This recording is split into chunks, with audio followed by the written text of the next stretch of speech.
that we can see you.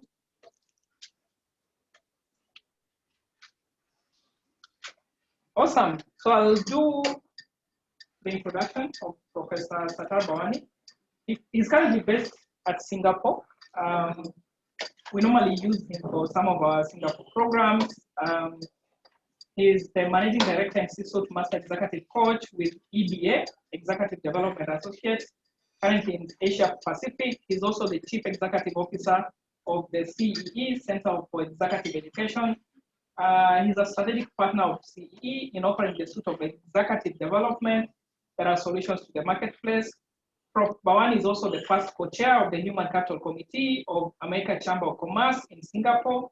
He's also a member of the Frontier Strategy Group's Expert Advisory Network, advising CEOs and CHROs of global and regional organizations on human capital and talent management issues in Asia Pacific. He has over 30 years international business management experience, including 15 years in executive coaching, group facilitation, and leadership development and training with global management consulting firms. So I'm definitely hoping Prof will touch a little bit on CEO succession, as much as that is not his what he's to facilitate today. But now that that's part of his experience. So Prof, welcome. I hope you can hear me. Can you? Yes, no problem. I hear you. Yes.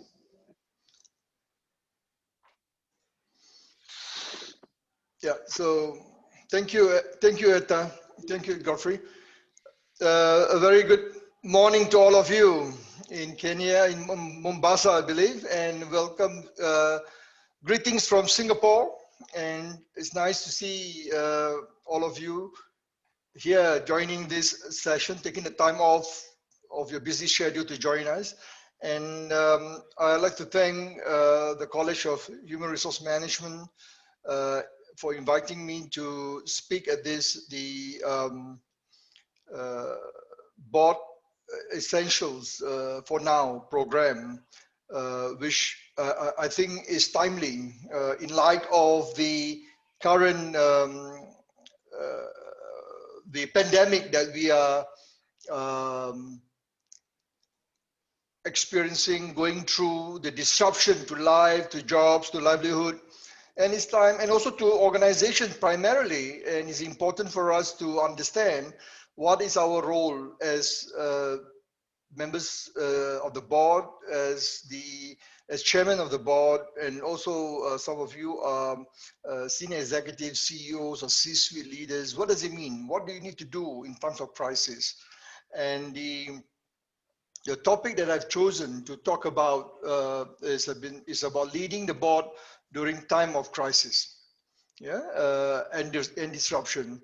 Is based, of course, on our latest research that we have conducted over the last, I would say, since January during the pandemic, and also including last 2 years in terms of the digital disruption, which I'll talk about some of the issues, challenges, and the best practice case studies of which some of the boards of global companies and CEOs of global companies, what they have done to manage the disruption, and some of the challenges that they face in leading the team, their organizations, working together with the CEO, and also working together with their board to steer the organization out of crisis, out of the disruption. So let me now start. I think I won't go into a little bit too much about my background. I think Godfrey or Etta has give you some introduction, but very quickly, my role has been over the last 30 years as a C-level business leader, CEO, also working with organizations globally not only in Asia Pacific, but in the US, Europe, Russia, Eastern Europe, and also working with organizations, even in Africa, in Nigeria, through our partners in UK over the years, and South Africa, of course. And what I can share is some of the insights, experience, and some of the challenges that boards and CEO has experienced, and I'll put this to you, and we can have a dialogue and to hear your perspective on what are your issues, your challenges, and how we can together work towards a more, I would say, a practical strategy to move forward. And the two books that I've written over the last 2 years, one is Leadership Disruptive Time, you can see on the left, which this program is based on, and the other one is Transforming the Next Generation of Leaders in the Industry 4.0, the Digital Disruption, which was published last year. Okay, and both books are published by Business Expert Press in New York. And the books has been endorsed by global thought leaders, CEOs, Marshall Goldsmith, who's world's #1 leadership thinker, and also from IMD, Professor Howard Yu, the leading authority on innovative, as an innovative thinker, a professor of innovation at the IMD in Switzerland. So they have endorsed and they have used this in their programs, both in the universities and also in the executive education program. Let me start very quickly on the topic of crisis management, demystifying crisis. And all of you will have received the pre-work that Godfrey or the College of HRM have sent to all of you to read, and this is all part of the package that we have provided for you to have a better understanding what is exactly crisis, what is disruption and what is crisis, and what can we do to manage during this time of disruption. Yeah, so let me start with crisis leadership. So let me now ask you, you have to do some work. I'm going to have a series of activities and exercises that you will need to be involved with. So because all of you are not, you're viewing me live on the screen because you're not with your PC or laptop on Zoom. So I will get Godfrey to perhaps pass the microphone around so I can hear what exactly your response is. Just choose one word or give me one word that you will associate with crisis. Maybe you can speak up, or Godfrey can repeat the answers being given by the participant, because I cannot hear of them. Godfrey? Hello? Can you hear me, Godfrey? Yes, I can hear you. Sorry, I was on mute. Yeah, so can I have the response from the participant or anyone there? What is the one word you will associate with crisis? Or is there a microphone? You can pass around the microphone to them. There is a microphone, but because of COVID, I'll be projecting the responses of the voice. Trouble. Someone has said trouble. Oh yeah, okay. What else? Stress. Stress, yes, Eric? of course, stress. Eric? Opportunity. Wonderful. Who is that? Who is that mention of opportunity? That's fantastic. Miss Eric Mungai from the list that you have. Okay. Very good. Yeah. Disorder. Disorder, yes, of course. That is very common that all of us, when time of crisis, we feel this, the disorder that is being thrown upon us, the sense of loss, the sense of confusion, chaos, and fear. Very important. Fear of unknown. And there are many words come to mind, and because we are not familiar with the situation. And crisis, actually, if you look at the definition of crisis, in the Chinese, the word crisis has very interesting meaning. The word crisis has two characters, which stands for, on one hand, it stands for danger, crisis for danger, fear, and the other one is stands for opportunity, is the opposite. So the Chinese view crisis as an opportunity for us to reassess as a business leader, as chairman of the organization, as CEOs, what do we need to do to respond to this change that has been thrown upon us? What do we need to do to be able to manage the crisis in a positive manner so that we are able to influence our, engage our people, our team, our employee, our stakeholders, and to bring them together to move to the where we want to go. And in time of crisis, we need to project confidence. We cannot demonstrate of course, at the same time, you need to project confidence. You cannot give a false sense of security. And a good example is the video that I've sent you as part of your pre-work, the Marriott Hotel, Marriott CEO, Hans Sorensen, when the pandemic crisis faced the organization where the travel and tourism industry is very badly affected, and how he has to close hotel, he has to let go employee, and how he communicate. Look at that video. You have not looked at it, go to the link that you have been given. Look at the video about Marriott Hotel CEO, how he handled the pandemic crisis. This is what is required by all of us, a sense of confidence, but grounded to reality, not giving false sense of hope. That is important. Yeah. Now, so if you look at in the book that I have used to develop this program, and I think all of you have this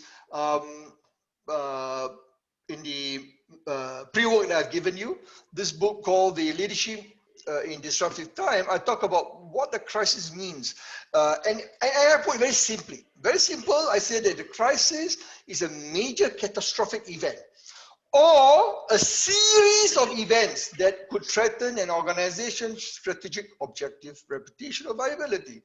So we need to be mindful. It's not something just one-off. It could be a series of events.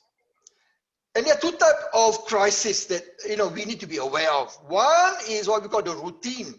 The financial crisis.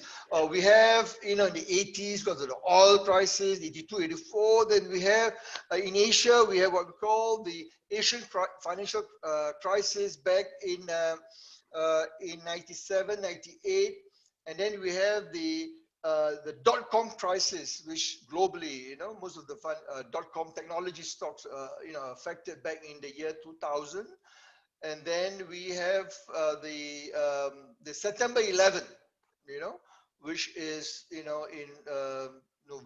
September 2001.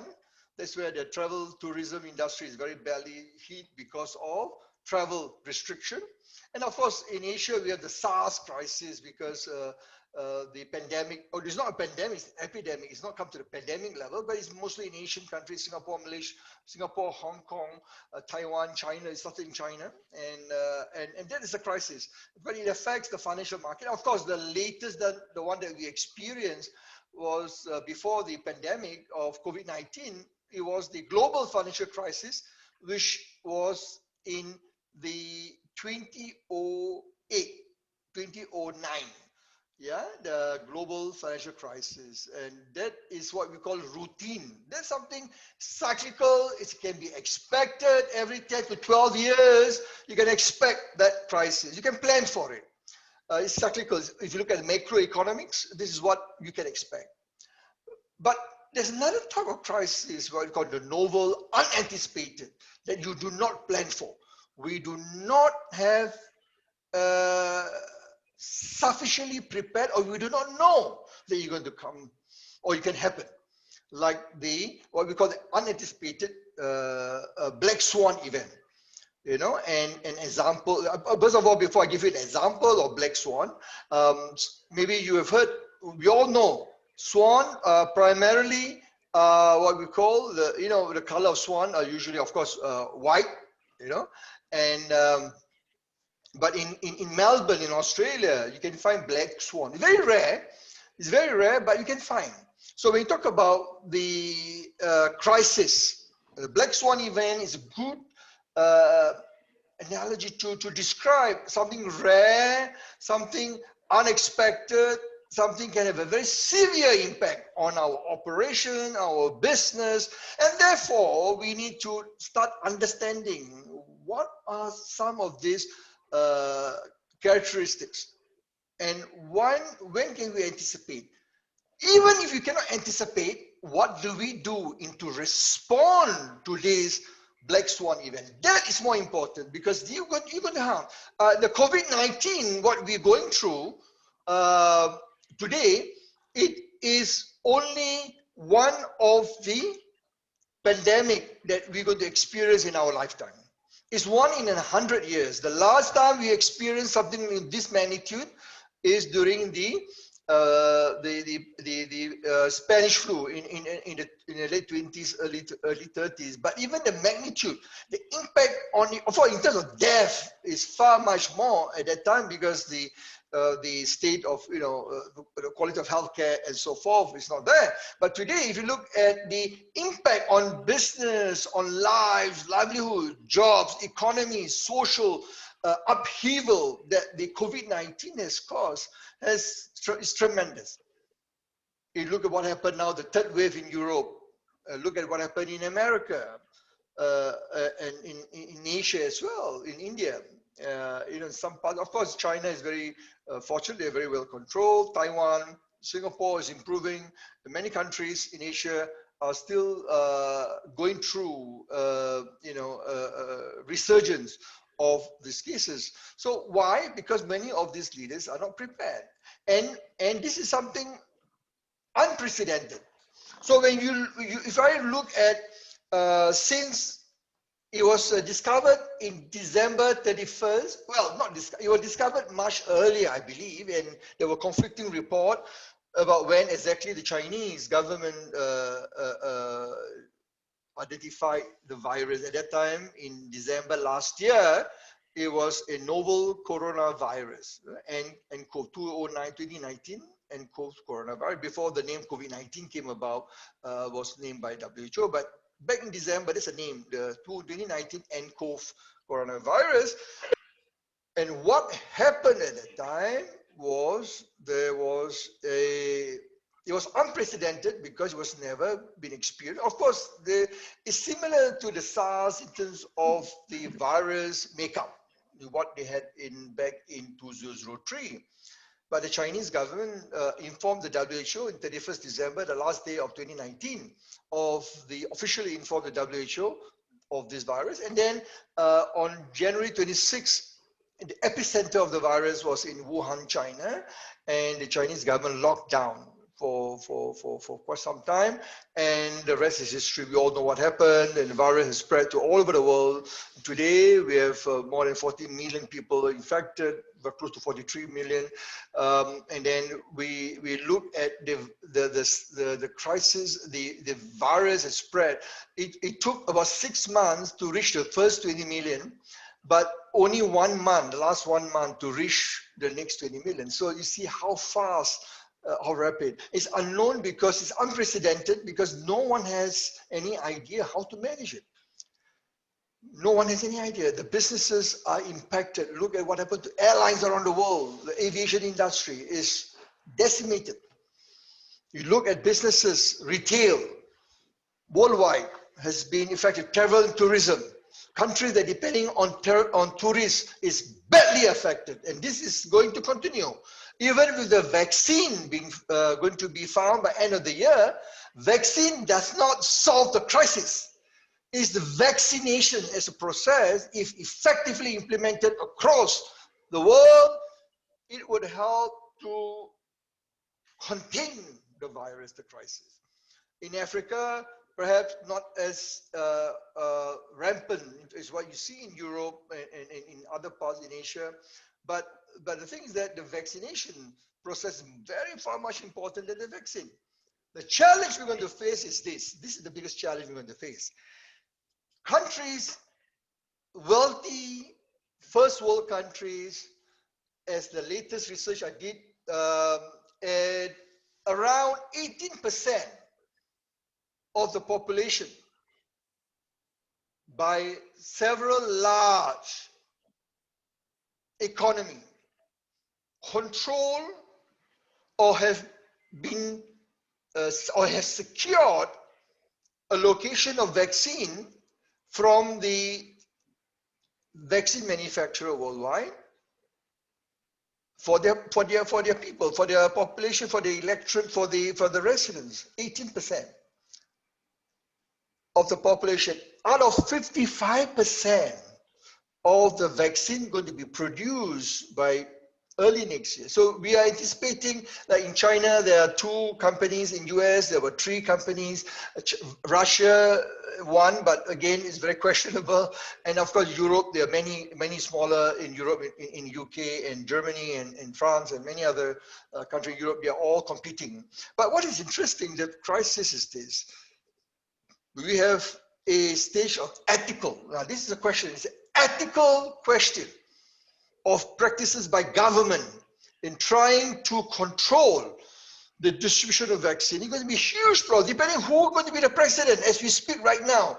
Just before I came on air with all of you to join this forum, the President Trump, about half an hour ago, about 35 minutes ago, he was in the White House in the East Garden, just announced, that he won the election, even though election is not been declared, not fully counted. Now that is serious, because if the US government, whoever became the next president, is going to make a lot of difference, who's going to help to resolve the crisis. Because if it's going to be Trump, we are in for very, very bad times, very bad, right? Because Trump has proven, all of you know about the character, his belief in, and he has stopped WHO support. He's going against China and believes China, he called the COVID-19 the China virus. And it's going to be a lot of problem for all of us, because in the worldwide, of course, if Joseph Biden were to win, there would be some form of stability. And it's good for business worldwide because there will be normalcy back. The new normal will not be as upheaval as what we have experienced the first 10 months of the year under Trump administration. So he's adamant, putting America first. He is very clear in his, in speeches, even running up to this presidential election. So the crisis, the COVID-19 crisis that we are going through worldwide is unfortunately very tied into the political crisis in the US, and of course in many governments, because of the philosophy that they undertake, whether they believe that their country should be given first preference. And this is what Trump has, committed, and instructed some of the vaccine manufacturer in the US, that US will get preference, in terms of allocation of vaccine. Now, so this one, and of course, the other thing about the COVID-19 is what we call the volatility, the uncertainty, the complexity, the ambiguity, together we call VUCA. In chapter 2 of my book, I talk about, I've given you the complementary chapter 1, you can look at it, chapter 1 in the manual, but chapter 2, if you buy the book, you can read very detailed how the disruptive force of COVID-19, the volatility, the uncertainty, the complexity, the ambiguity created disruptive impact on business, families, life, society. No company in the world, no industry in the world is not going to be unaffected. In other words, all of us in some way, mostly negative, but some positive, some business like e-commerce, in the food, in supply chain, the technology, IT, because of the transformation of the digital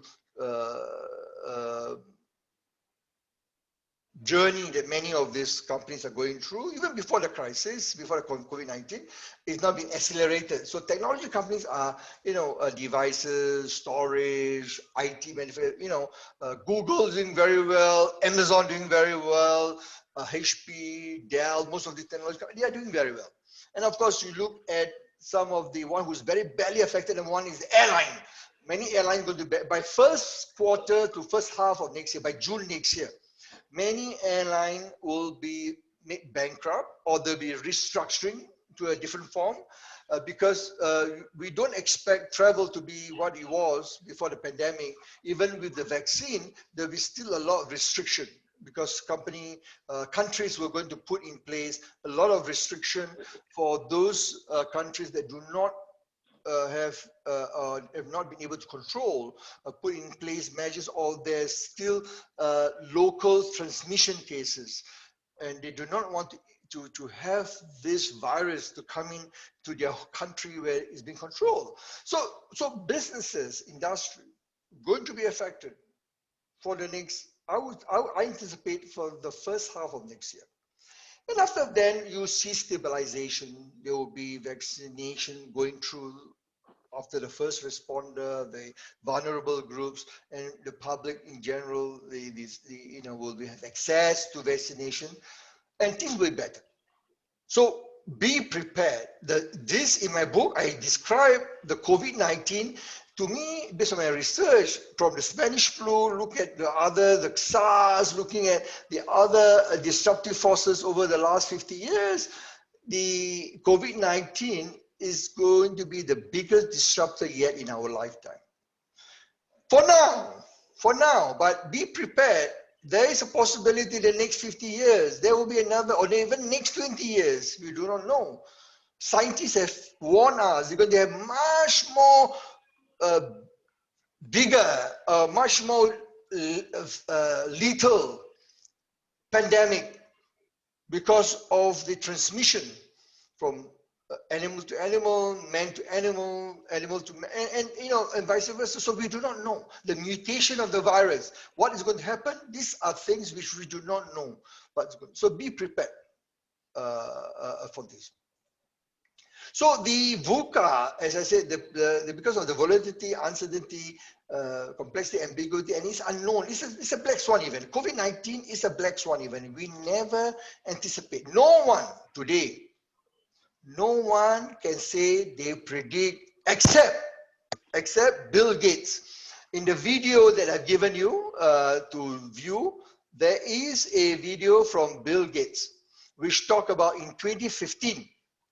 In 2015, when US faced the Ebola crisis, as you know, in Africa, the Ebola crisis, especially Ebola comes from the place where the virus origin, and we all know what happened, the death, the Ebola.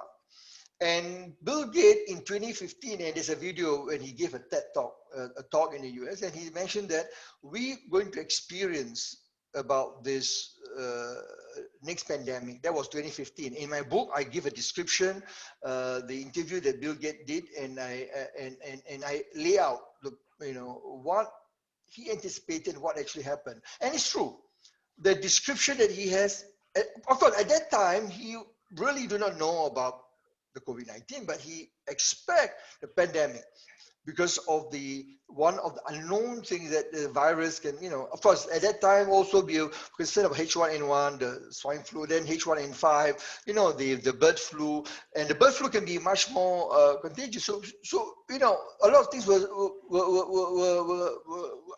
was some form of, they can anticipate, but no one really anticipate the scale, the magnitude, the uncertainty that the COVID-19, the crisis has caused businesses, the fear to employ, So this is very unprecedented. So what happens if you look at this crisis? What does it mean for you as boards? Member, chairmen, I'll look at the profiles of you, chairman, most of you are chairmen of the board, members of the board, CEO, senior leaders. The challenge you face is this unanticipated crisis or black swan event, as I define it here, that they are potentially the most dangerous as compared to the usual or the routine crisis that the financial crisis that you can anticipate, because a lot of things unknown. The magnitude, it can overwhelm. Even you have a BCP, business continuity planning, even you have a risk management program in place. A lot of them had to be thrown, and this is what happened to most of my clients. Who are some of global organizations. They have the BCP, they have all this put in place, but the challenge they face is how do we then reassess some of these programs and put in place to ensure that they are remain relevant and to ensure mitigation. As part of the risk mitigation, you need to put in place all these measures to minimize the impact on the business. And that is part of the board's role, as you know, to look from a risk management perspective, to protect, to provide advisory support, and to guide the CEO and the business leaders of the organization that you sit on the board, and how do you steer them. And this is time like this where a lot of companies are struggling. A lot of boards doesn't know. And I've been speaking to a lot of boards in Malaysia, Singapore, in the region, Philippines, Hong Kong, China, some of my clients, even in Russia. They are struggling. They are trying to learn. And of course, things are much better now as compared to when I started talking to a lot of my clients in February, in March, when many countries start implementing lockdown, part of the safe distancing, social distancing, or physical distancing measures to prevent the virus. And the lockdowns, travel restriction over the last 6 months in many countries, or even last 10 months in the case of China, has allowed organizations, government to learn more about the disruptive nature of the virus. And we need to be prepared for far much more worse pandemic and much more worse crisis that would impact on our organization. It may not be just pandemic or epidemic or like COVID-19. It could be other form of crisis. For example, it could be crisis as a result of climate change policies. Climate change is one of the most profound impact, the climate change crisis, which regrettably, Trump, when he became the president in 2017, when he assumed the presidency, officially 21st January 2017, he decided to withdrawn from the Paris Climate Accord. Which is very regrettable. And of course, the first thing that Biden, if he becomes the president, he's going to re-enter, rejoin. And same thing, many others initiative that President Obama, his predecessor put in, and he's going to, Trump has reversed, and now Biden now was Obama vice president. He's going to look at reinstituting that. So there's hopefully some normalcy. Things would help organizations, companies, worldwide, or actually those who does trade with the US, if there's a Biden administration at the White House in the coming days. We do not know. We will see. But this is the thing, you need to be prepared. What can we do if things does not work out? So in your pack, I've given you the last paper. The last paper that I've given you is called the Crisis Management. It's the latest. That's why this is the latest. I got the permission to share with you this from PwC, and it's called the Crisis Management in the Age of Disruption. Now, what does it mean? Here we are looking at a multi-pronged approach boards and CEO have to look at. It's a very strategic approach. I won't go into the details. You have the link there. You'll be given the slide. The slide is in a manual that after this, the College of HRM will send you the link you can download and so forth. But the paper is that I've given you the paper during the pre-work reading. So I won't go into all the description, but I want to tell you a few. I will pick up 3 things that I think I want to highlight very specific that you need to be mindful. Is number 4, which is managing issues within the crisis management framework. Whatever framework you have, whatever framework you're using, look at the issues head on. You need to be able to understand the current framework. Is it remain relevant, or will it be still relevant to help you to steer the organization for the future, to face future crises? So that's number 1. I think number 2, we need to be prepared to do it now. Don't wait for the crisis to happen. So in other words, ask yourself this question: what do we need to do? As the COVID-19 crisis still evolving, start meeting your board and ask yourself, what can we do to prepare for the next one? Don't wait. Don't wait, because the next one they're going to hit you is the digital revolution, digital transformation. And this is real. Even before the crisis, we already have that. The last, I would say 2016. Okay, 2016. Since 2016, since World Economic Forum, Klaus Schwab talk about the fourth industrial revolution. Again, in my book on chapter 1 and chapter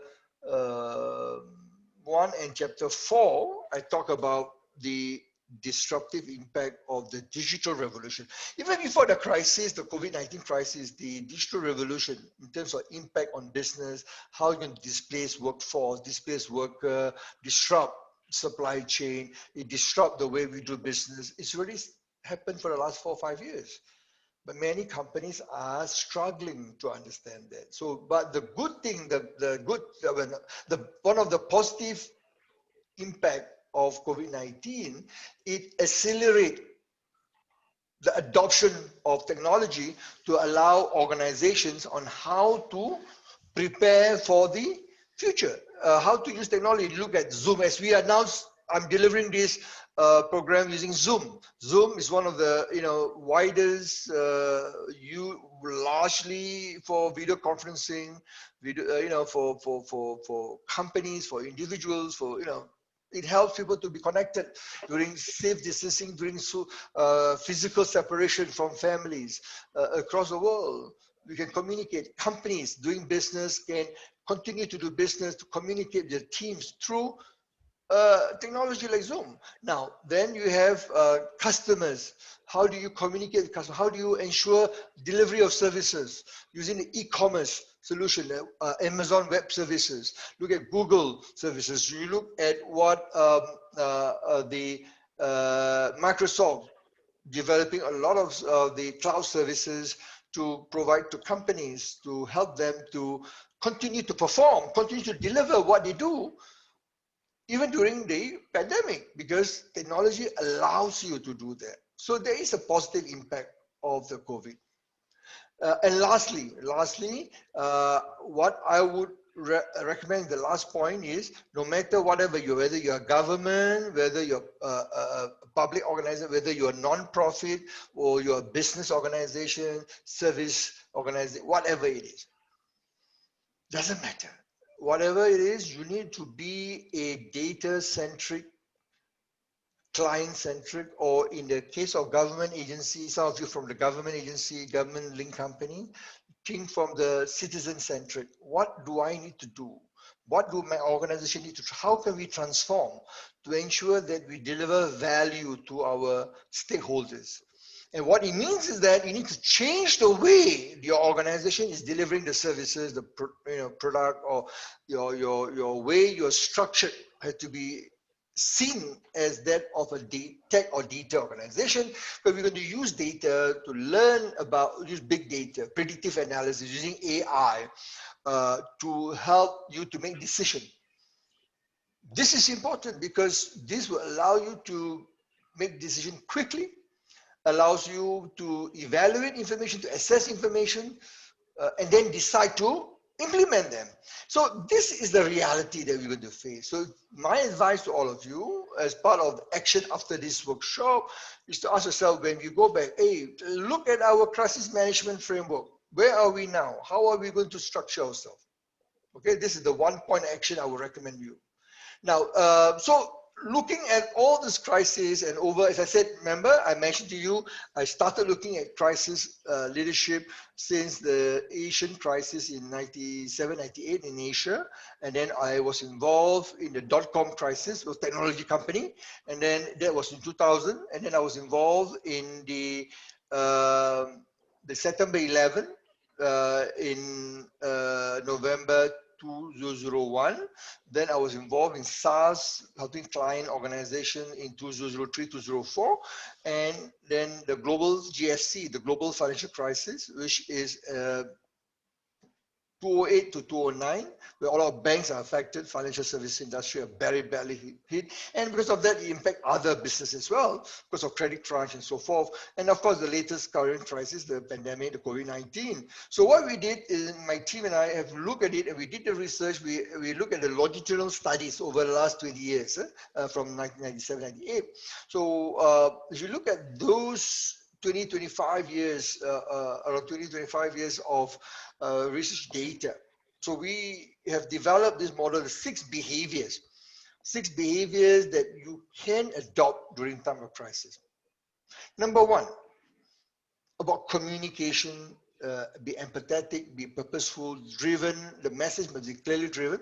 And this is where the Marriott CEO Ann Sorensen is very important. A good example that I would encourage you to look at the video, because that will help you to perhaps give you a perspective about the challenge that what business leaders face. Because this is the problem that we all know. Most of leaders are very poor in the ability to communicate effectively.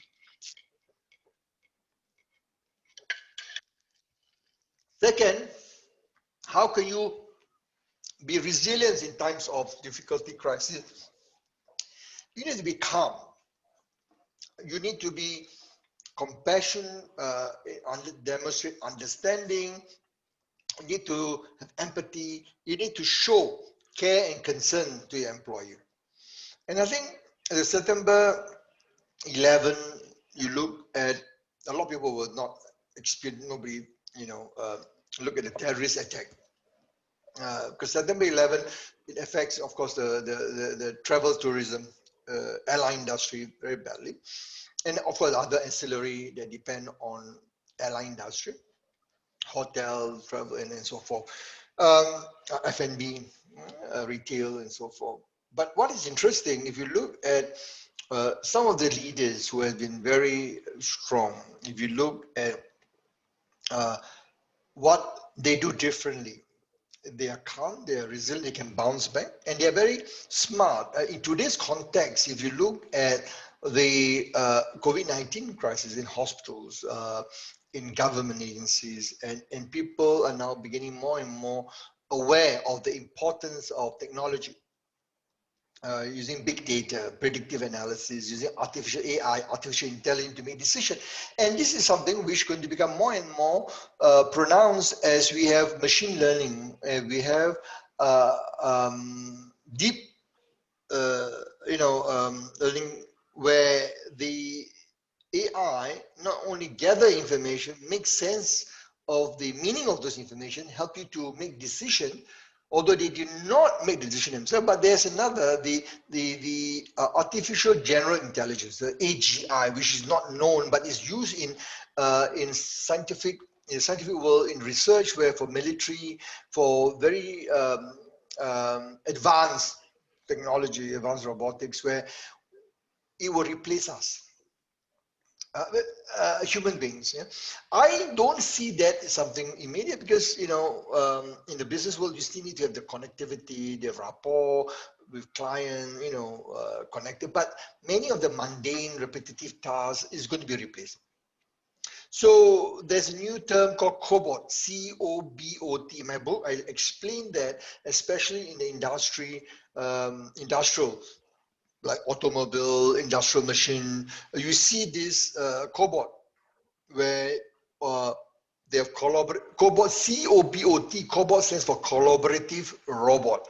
They're collaborative because they work with human beings side by side. They collaborate. They don't take over, but they work because the certain thing that human being, the worker has to put input or give their punch in certain things where they understand, or intuition, knowledge, specific to certain processes. Of course, most of this can be done by the robot, but the certain thing where you need to put in specific information and so forth, and it's called cobot.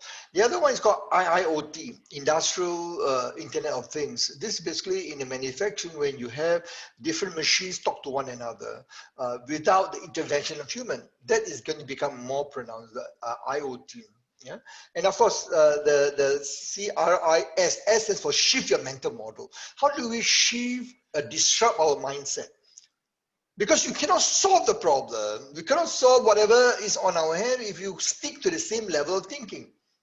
And there's a saying by Einstein to the effect they're saying that you cannot solve the problem with the same level of thinking that created it in the first place. A word to the effect. It's trying to say that the problem is created at a certain level. Your mind, you see things in a certain way, but you cannot solve the problem if you rely on the same way of thinking. So the question is this: can you disrupt your mindset? We call it disruptive mental agility. Right? And then you need to be inspired, like merit. Again, come back to the merit example, the CEO. How do you be courageous, you persevere, you inspire trust? People are fear, the employees are fear, the customers are fearful, they do not know what's happening. There's loss of sense of control. They used to do certain things, now they don't have any control what they do. Things are different. So how can you as a leader, as a board member, chairman of the board, the CEO, inspire your people? Your people is very important. Always remember this, PPT. People before process and technology. Technology is only an enabler. Always put your people first. A good example is Starbucks, Howard Schultz. In my book, I talk about Howard Schultz, how Howard Schultz, Starbucks chairman, CEO, and founder, how he transformed Starbucks by focusing on the people at the front line, people, the employee, ensure that they have the medical benefit, medical support, the emotional support, providing them with what we call the emotional wellness, employee wellness. And that, interestingly, not only for the full-time staff, because Starbucks hire a lot of what we call the gig workers, people, the young, or we call it the contingent workforce, part-time, work contract staff. They're not full-time staff, but he treat them like the full-time staff because he believed on the concept of what we call the new deal of work. In the human resource, we talk about the changing world of work, or the future of the work as we see it in the next 10, 15 years, 20 years, by the year 2030, 2040, 2050. The way, and it's very likely that you have very little full-time staff. Very little, most of them will be contract staff. But how do you manage that? How do you rely? And you have Gen Y, Gen Z, which is born 95 to 2010. They are going to come into the workforce. They're going to be very different. So how do you manage it? And that is very important. Yeah. And lastly, set the recovery path. You need to be able to know where do we go from here? How do we plan to move forward? What is it that we need to put in place? What lesson have we learned in the past? How can we prepare our people for the future?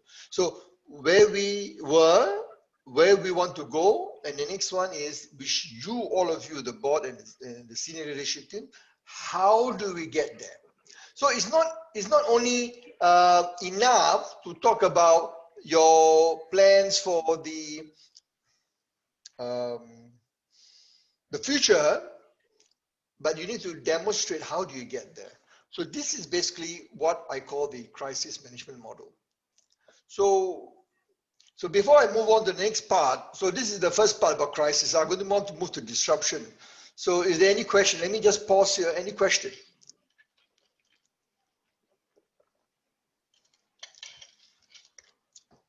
Etta, are you there? Yes, we are. Yeah, just ask around any question. If not, before I move on. If not, I will move on to the next part. Questions? Seems there's no question. Okay, so now we have talked about leading in time. The title of this program is Leading in Time of Crisis and Disruption. So we have now moved on. So the crisis can happen, as I said, anytime. There are many types of crisis, and the crisis can be anticipated, planned for, or it can be unplanned, as we talk about COVID-19. The same thing with disruption. So the outcome of a crisis, the outcome outcome of the crisis is the impact of the disruptive force on business, on the organization. So in other words, the pandemic is a crisis because it affects it's economic crisis, is a financial crisis, because but the outcome of that crisis has a disruptive impact of what we do, our day-to-day, what we deliver our value to customer. It disrupts social practices, life, religious practices, and so forth. So question is this, we need to understand from an organization perspective, I'm going to talk about disruption from a technology standpoint, okay? Because what you can expect that the next 10 years, that the digital disruption is going to become more pronounced. And to talk about digital disruption from a business standpoint, from even in government agencies, in state-owned enterprise, you have competition. You have competition. Of course, some of you have monopoly. Yeah? Monopoly, you're granted by the government, your government. But there would be time when you would need to think, how can I creatively deliver the service to my stakeholders? Okay, the people who you serve. Now, it could be some of you maybe are, being a government or what we call the state-owned enterprise. You have stakeholders that you need to satisfy. So let's talk about this. What is disruption? What is disruptive innovation? So now I'm going to ask you again. So now, give me one word that you associate with disruption. Meta, can you just collate a few responses so that I can comment? Okay. Chaos. Chaos. Fail, yes, fail. Did I hear correctly? Fail. They've said chaos. F-A-I-L, fail. C-H-A-O-S. P-H. C for cat. Oh, fail, yeah. Chaos. Oh, fail. Okay, yeah, okay. What else? That's the thing about technology. Because you cannot see, you cannot hear. That's the problem. Yeah. What else? Let me chat. Let me write them on chat. You can use the mute. So the what do you call it? The chat. The chat. Yeah. So that's the first word. The second. I hope you can see the chat. Yeah, I can see. Let me see now. Yeah, chaos. Yeah, one. Yeah. Yes, chaos. New ways of doing things. New ways of doing things. What? One word. Okay. New way. Okay. One word is innovation. Okay, innovation. Okay. What else? Yeah. Anybody else? Anybody else? None. None. Yeah. None means no other response. That's what you mean. Yes. I'm a little bit disappointed. I thought all of you would have come ready for a lot of challenge for me. So, okay, never mind. So let me give you a common answer. When you talk about disruption, the Cambridge Dictionary has a very classical, very easy to understand. Disruption is the action of completely changing the traditional way that the industry or market operates by using new methods of technology. So it's completely changing. The word is completely changing the way you do things by using new technology, new methods. So that's one way to look at it from a technology, from a business standpoint. Then in my book, I explain the word disruption is in its various form. Can happen anytime, anywhere, any market, in any industry from a business standpoint. And it can continuously change the way we live our work in many decades to come. And one of the disruption, of course, is the digital transformation. How digital technology is going to impact how we deliver our value to our customers. How we as society is going to operate. How we as government agency is going to deliver our public sector transformation to deliver value and services to the electorate or to the citizen or to the residents that you serve.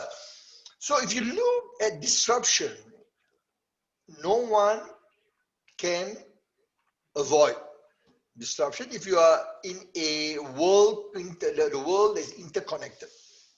Yeah, of course, some countries are less impacted because they are not connected from a supply chain, from a technology standpoint. Some of them are very but today, I would say 99.9% of the countries in the world would have some form of interconnected trade, you know, political affiliation, political what we call alignment, you know, and so forth. So we cannot negate, or we cannot avoid this disruption. One of the father of innovation, I use the word father because he's the authority. He has passed away, nothing to do with COVID, but he passed away early this year, January. But he has nothing to do with COVID. He just passed on. But Clayton Christensen wrote the famous book in 1997. The book is called The Innovator's Dilemma. So read my chapter 1, I'm giving you free. You can read the chapter 1 in the manual I've given you, and I describe his work. And what he says is that the disruptive innovation, the word disruptive innovation, is a process by which a product or service takes roots initially in simple application, and then relentlessly move up market and eventually displace established competitors. So listen very carefully, because I'm going to have a quiz in the next one. The next slide is a quiz. So what he's saying is that, so normally when you have companies, you have big established organization doing very well, and then you have smaller startup entrepreneurs coming in. And what they do, they will start small, they go in, they offer something simple, they go after your customer. And what happened was, all these existing players, established market leaders, they will move up from a small, lower end market, they move up to higher end market, they want to go after the lucrative market. Once they move up, what's going to happen is they will tend to forget the smaller segment. And that's how the innovators, the disruptors will come in and penetrate and demonstrate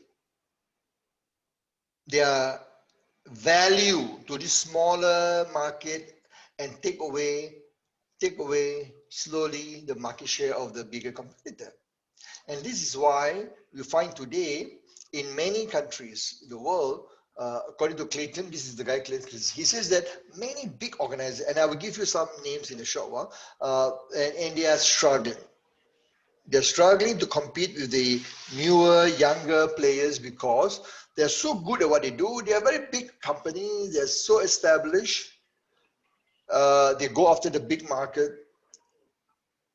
The airline, for example, this is what happened to airline, the disruptor of the, back in the late 1990s, you see a surge of a lot of what we call the budget airline, no-frills airline, So what happened was a lot of course, the big national airline focused on the big market, the top market, the lucrative, the full-fledged airline. So you find it difficult. So but once they're so good at that, they're so good at the top. Like, as a good example, give you Singapore, Singapore Airline, who was #1 for many years. But because they're so good at the full-fledged, best airline in the world, you pay a premium to fly a Singapore Airline, then they lower, the economy class, even lower than that, when, for the budget segment where people want low frill, they neglect, they struggle. So then you have AirAsia, and in Europe you have an airline like Ryanair, EasyJet has been very well established in the late 80s or 90s, and they've been very well established in Ireland and UK. And of course in Asia we call AirAsia, based out of Kuala Lumpur, Malaysia, very established. They eat into the Singapore Airlines market because the lower end, Singapore Airlines goes really high up, and they are not very strong. Of course, then they Singapore Airlines form a small startup to compete. They call it Tiger Airways.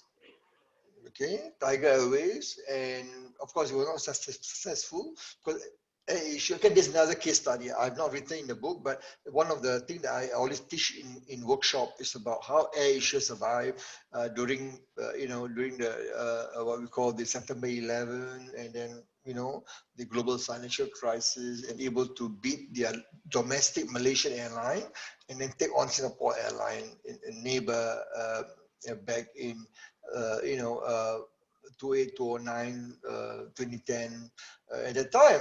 So the thing that when big company, they're so successful, what they need to do, they need to form a startup. They need to form a smaller company, be more innovative to penetrate and compete head on. So this is what happens. Once you're too big, once you are really successful, you find it difficult to penetrate. So now I'm going to ask you now a question. Again, Etta, help me to put in the chat box. So I'm going to ask, well, most of you know Netflix. Just make sure in Africa, sorry, I just want to be clear so that the example is relevant. So Netflix, everybody's familiar, Netflix? Etta? Yes, yes. You heard of Netflix? You heard of Uber? Yes. We have the services here. Okay, good, Uber. Okay, so if you know Netflix and Uber, then easy for me. Now, let me tell you now. Only one of them, what we call the offer you, what we call the, okay, both are innovative, okay? Both are innovative, but only one of them is disruptive. In other words, only one of them, based on Clayton Christensen definition, only one of these companies are truly disruptive innovator. Which one is it? Okay. Which one? So how many are saying Uber?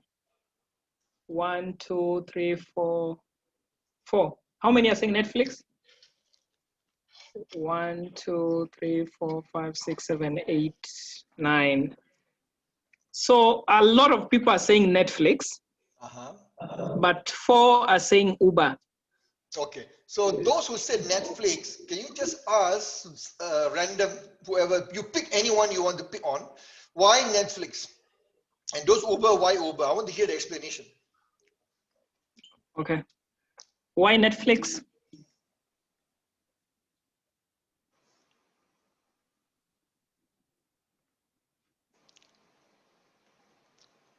I think the ability to have movies. I think that's what I understand Netflix to be.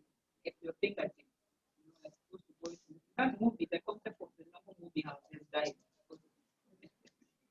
Yeah, the concept of movie house is dying, or the cinema as we call them is dying. So that makes Netflix a disruptor. Okay. Yeah, let me hear from the Uber guys. Okay. People who are for Uber. Why is Uber a disruptor?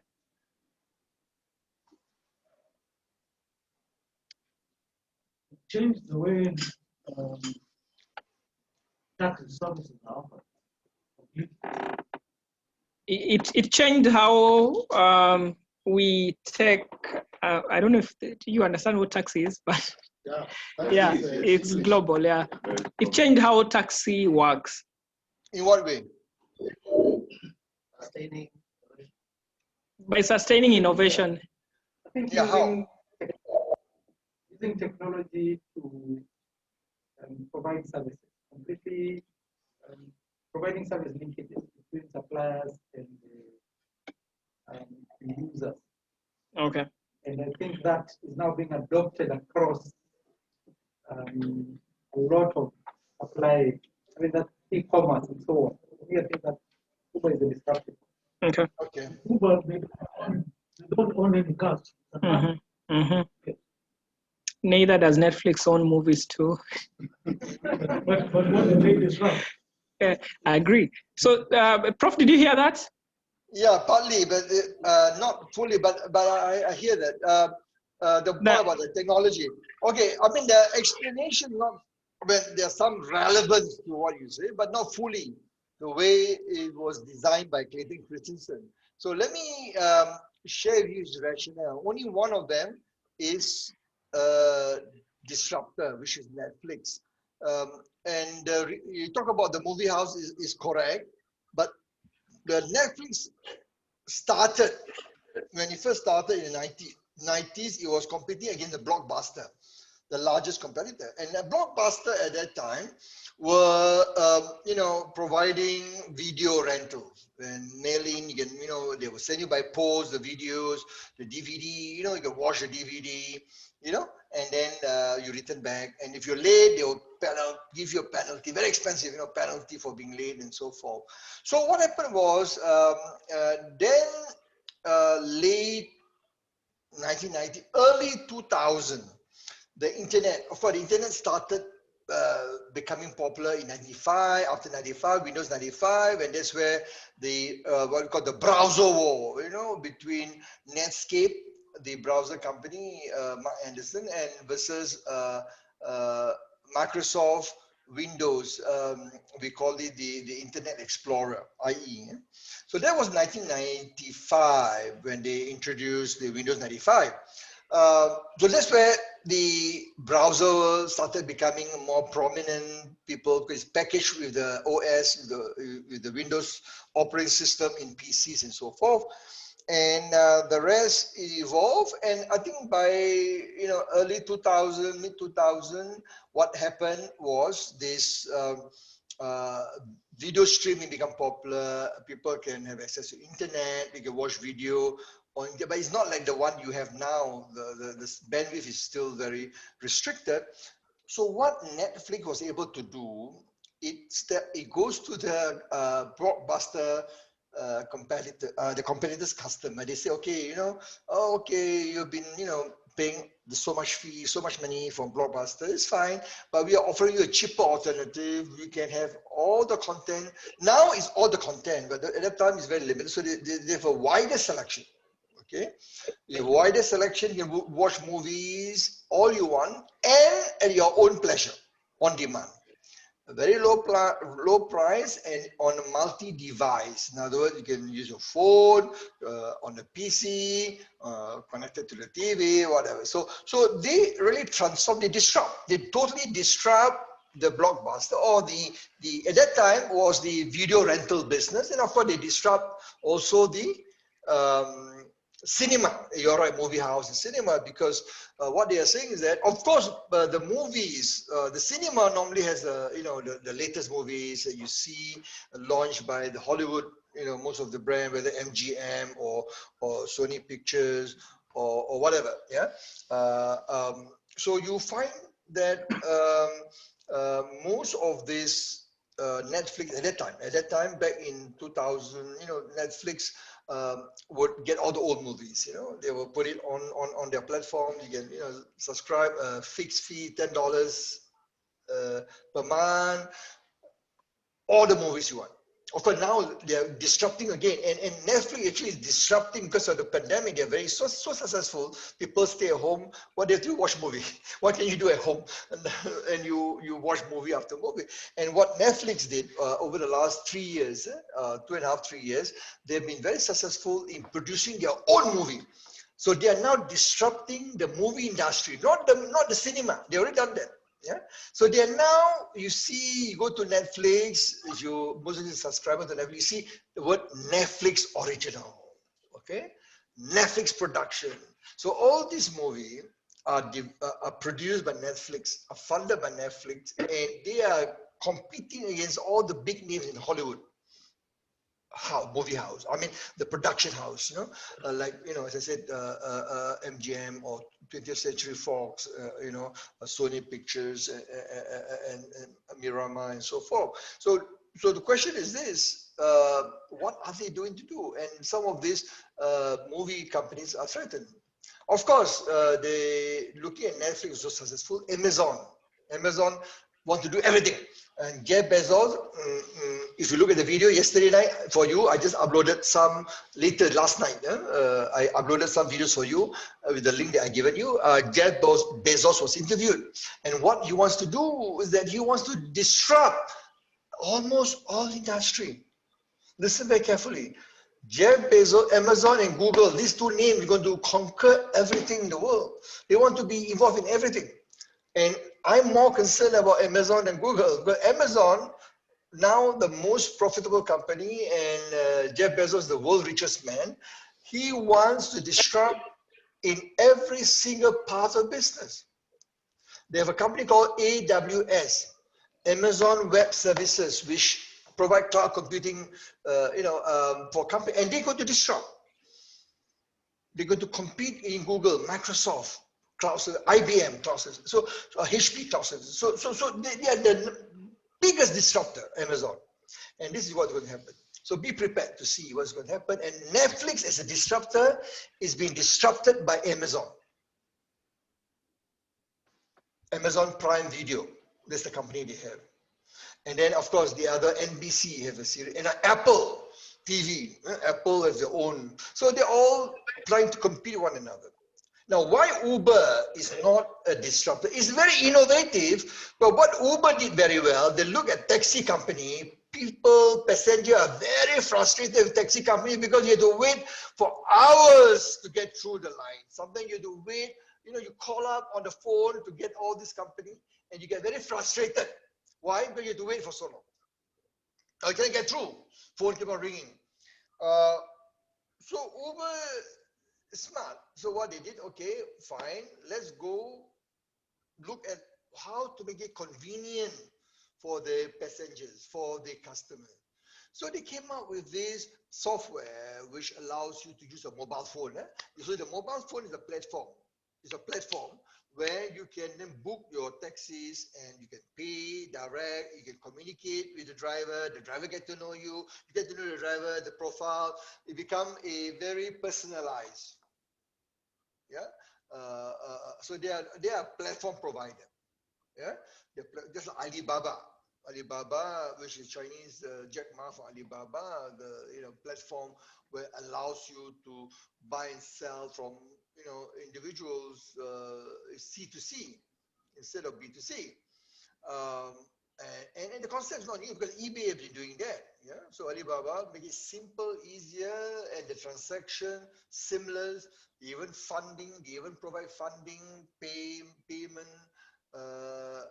Alipay, compared to PayPal. So there are many things that I think technology has allowed all the smaller companies, a startup, to provide quickly, to ramp up and quickly become a disruptor. So Uber did not go after the overlooked segment of the taxi company, because Uber did is they serve the same market, the same segment, which do not have the convenience of booking taxi ride. Yeah? So you can get taxi at real time, anytime when you want it. They will bring you to the doorstep. They will bring you to the airport, pick you up. Instead of you fixed to some country, you cannot go without taxi, because the taxi, the government regulations say no, only taxi are allowed to come to airport. So there were a lot of issues in the world. Some government have these issues. So Uber have faced frustration. Yeah. Okay, so this is the rationale. Again, I give you the link there. You can read up, go to Harvard. It's free article. For first 3 articles, it's free. You can read if you want to know more. Okay, that's the link, hbr.org. In 2013, McKinsey published a very interesting article. Again, the link is there. You can go in. What is interesting? Back in 2013. They expect by the year 2025, there will be this 12 technology, the disruptive technology is going to transform economy worldwide. And what happened was they look at about 100 companies, and these are the top 12. But actually, that was 2013. Now it's 2020. You look at all of them, it's all actually before 2025, they're all becoming a reality. Mobile internet, you all are using, I'm sure. Of course, some parts of the world, Europe, US, in Japan, China, now even 5G, the latest 5G. So it's something we already have it. Yeah? The automation knowledge of work, when we look at robotic, RPA, robotic process automation, look at cobot, Internet of Things, how you connect devices at home, all the different, your aircon, the TV, everything, devices on your handheld, phone. Cloud is already happening. Cloud computing, where all your data has been stored. You know, some of you use Dropbox. When I send you the links using Dropbox, they're all in my cloud. Then you have advanced robotics and the rest, autonomous vehicle by Tesla, by Google. They're testing it without driverless. What they use, of course, AI, you know, deep learning to capture data and neural networks to be able to learn about how traffic, how things around the particular area, and it helps the vehicle to make decision. You know, and of course you have energy storage, 3D printing. All these are really reality. Except the renewable energy is work in progress. We have seen in some, like in US. There are efforts, or in Shell and BP are working on this. So you can see a lot of this already becoming a reality. So we must be prepared. Technology is here to stay. It's going to impact how we do business. So what's your challenge? So what is the challenge that leaders and boards, CEOs going to face? And it's going to be very tough. I'll be very honest with you. I do this worldwide, every part of the world. When I go, before the pandemic, I travel all over the world and talk about this challenge. And many people do not, I will be very frank, I will tell you this, there's a lack of sense of urgency or people to take action, because many people say, oh, Prof, let's wait and see what happens. Let's wait. We are in our part of the world, our country, we are not really disrupted, or we are not, technology is not that important. So the question is the state of mind. The state of mind. The reality is this: if you don't take on the disruption now, you don't prepare your workforce, you don't prepare your organization, you're going to lose your competitive edge. Of course, for government organizations, government state-owned agency, like some of you are here, are not directly affected, but as a country, collectively, all of you collectively will contribute to the nation competitive index, the nation competitiveness. How well you are able to integrate technology will impact on your foreign direct investment. Why would investors want to come to Kenya if they look at the technology, the way of supporting businesses is not there, and technology is not used to deliver the services in a prompt, responsive, effective manner? Because you can use technology to really help companies, businesses. Because being a state-owned agency, most of you here have a responsibility. How can you drive the government agenda? How can you be able to make businesses, make easy for companies to do business here in Kenya? That is your challenge. And you need to reinvent your way of doing things. I'm not saying that change for the sake of changing, no. Understand where is your country, where is the nation's strategy. Understand the government, the prime minister, or the cabinet, or the nation's political leaders, governing leaders, where they are going, which direction. What can you do to add value, to help them to achieve their goal? That is important. That is number one. And many companies are struggling because they do not know, or many government agencies are struggling because they do not know what they do not know. They don't know. What do we do? And some of them ask me, Prof, what do?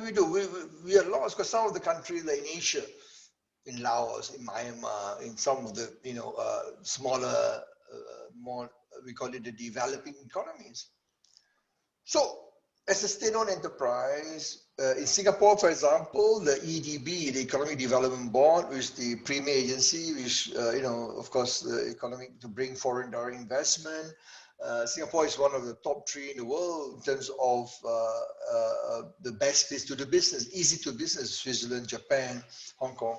But the thing is this, but without the state-owned agencies, without having the government agencies, ministries to support the government agenda, they will not be able to bring a lot of FDI, foreign direct investment. So your role, all of you here, actually all of you as in the board, this, of this government-linked company, you have a very important, tremendous challenge, which is to provide and understand what is the direction of government and how can you transform by changing the way you do things. So that leads to my final poll. My final poll is about what is one skill or competency or behavior that you think as a board member, as a CEO, what do you think they need to do to resolve the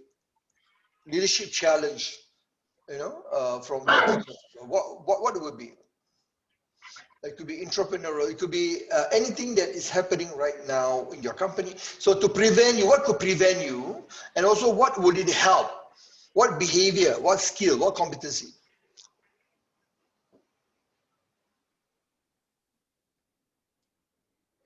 Can we, Esa, What skill?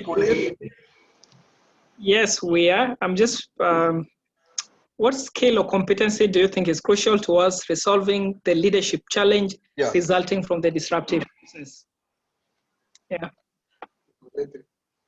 Pardon? To be innovative. Okay, very good. Okay, but to be innovative is not really a competency is a skill. Like communication. Creativity. Yeah. Creativity, very good. Yeah, creativity is good. Yeah, good. Yeah, what else? Critical thinker. Critical thinking. Very good. Excellent. What else? Developing strategic intervention. Developing strategic innovations. Strategic innovation. Okay. So yes.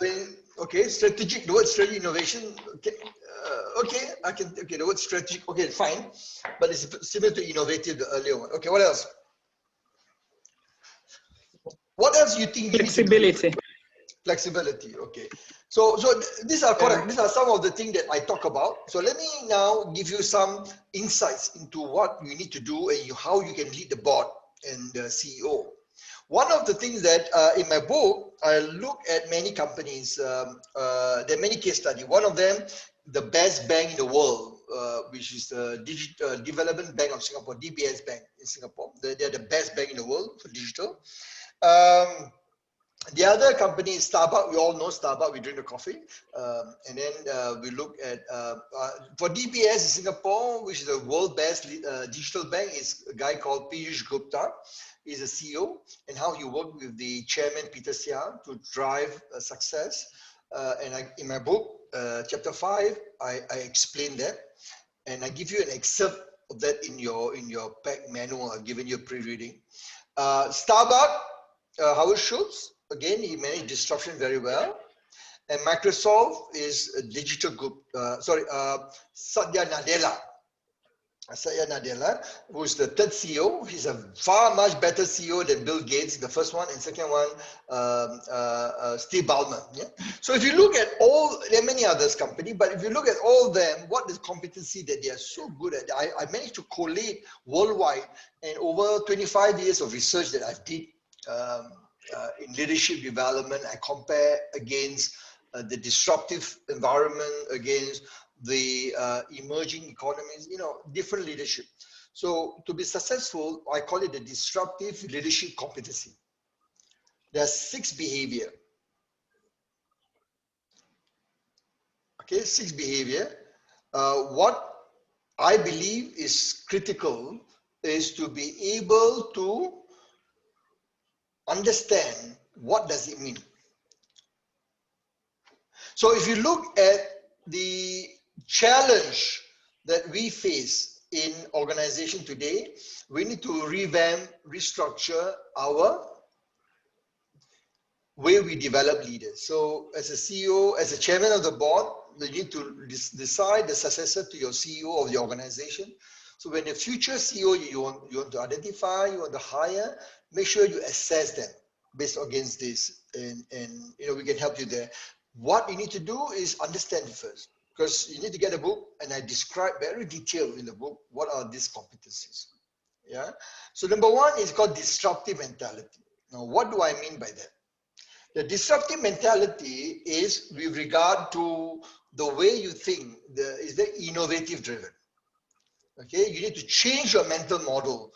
And this is the problem that a lot of us are going to experience, because we like to continue working the way we have been working, right? Most of us do not want to change. Why? Because I'm very comfortable. When I ask people, what is it? Why are you doing the same thing again and again? Oh, you know, they find it difficult to adjust. They find it difficult to shift their mental model. So number one, you need to think innovative, find new way, think out of the box. And how can you disrupt your mental model, disrupt your way of thinking? That's number one. Number two is to solve problem. You need to have visionary and entrepreneurial skill. This is why I mentioned entrepreneurial challenge.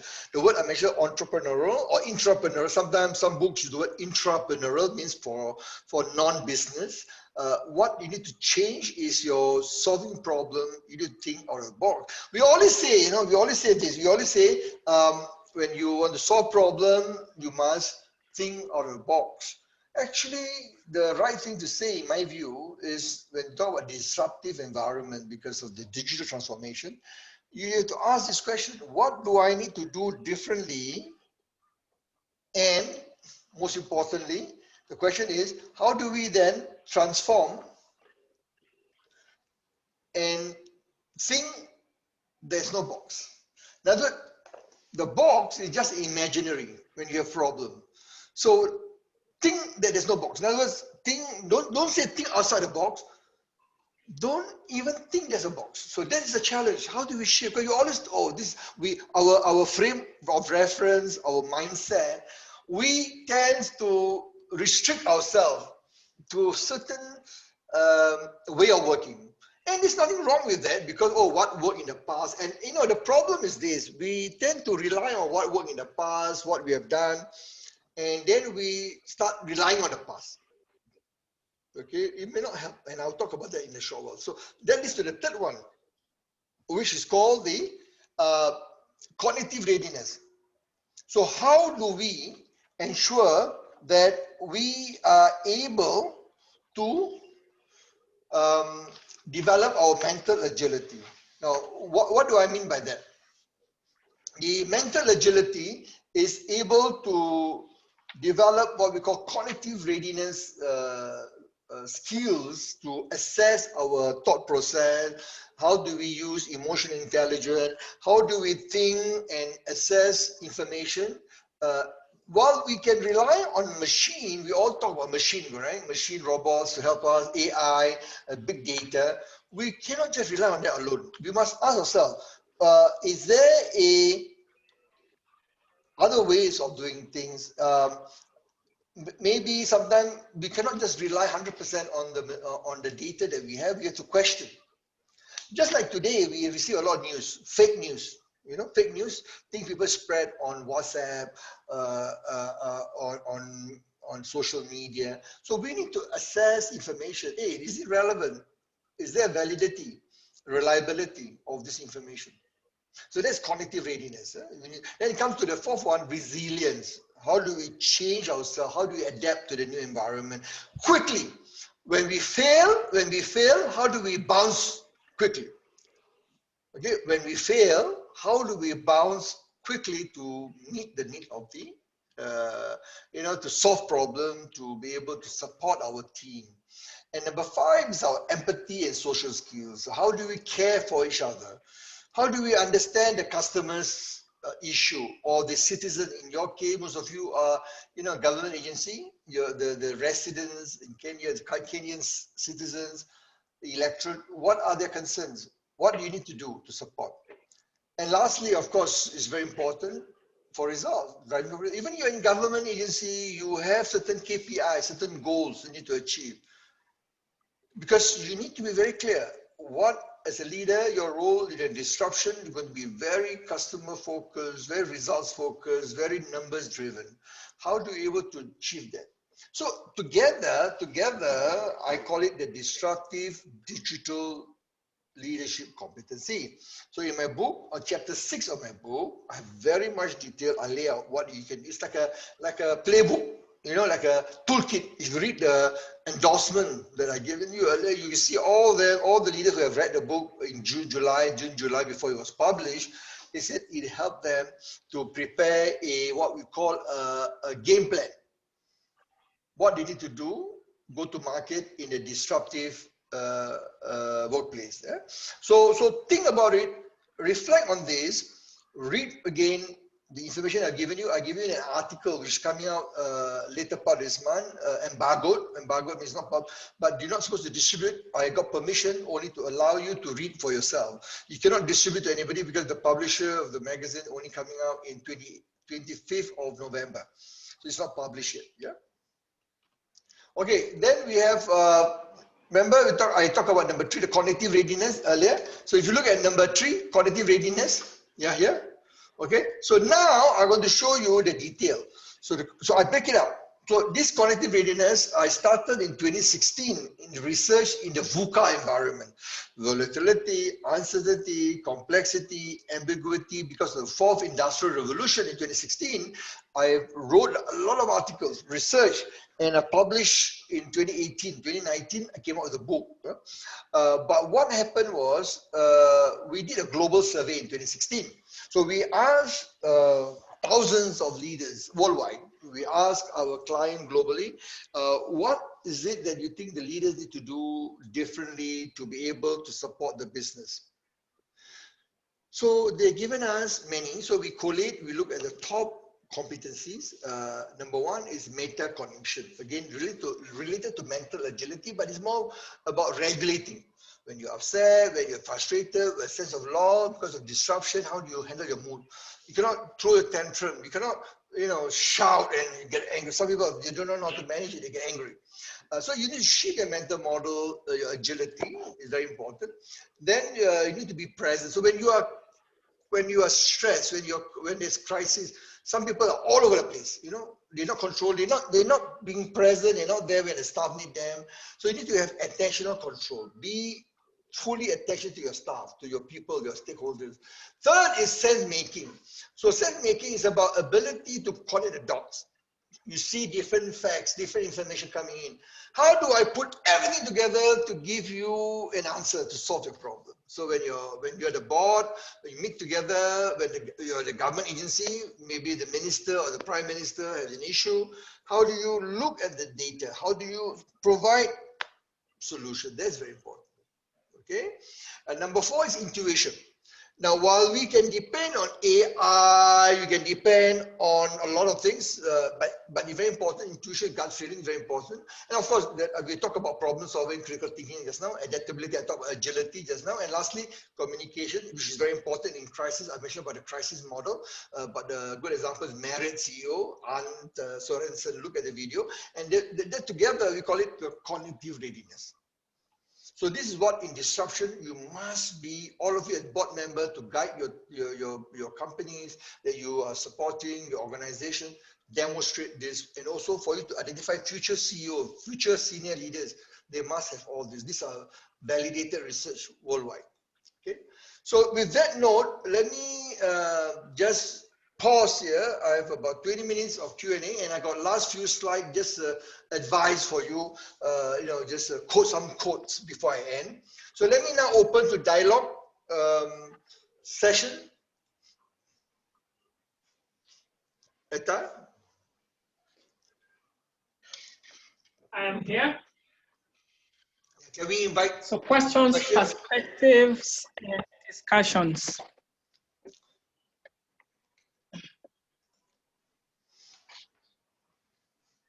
Any question? Questions? Yes, there is. Yeah. Okay. Let me have different cultures. Okay. Okay. Board cultures and behaviors, when you have different cultures and personalities and all that kind of diversity when it comes to, yeah, in a board, and then and succession. So what is the question? About diversity, succession, yes. So what is the question? What expect? How do you hold board meetings and conversations, and should I call it board dynamics? Okay. Well, that is actually it's a different topic. It's on talent management, succession planning. So normally in those situations, when I'm working with boards, what I encourage is decision about succession, about talent management. Generally is the role of the CHRO or the head of HR. Generally, would give the CEO. However, for the board, your responsibility is to provide guidance policy with regard to how you assess the CEO. Because the CEO is responsible to the board.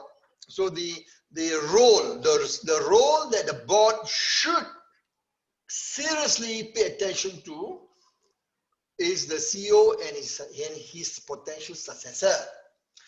However, in reality, in a government agency, we all know the political influence, political pressure, political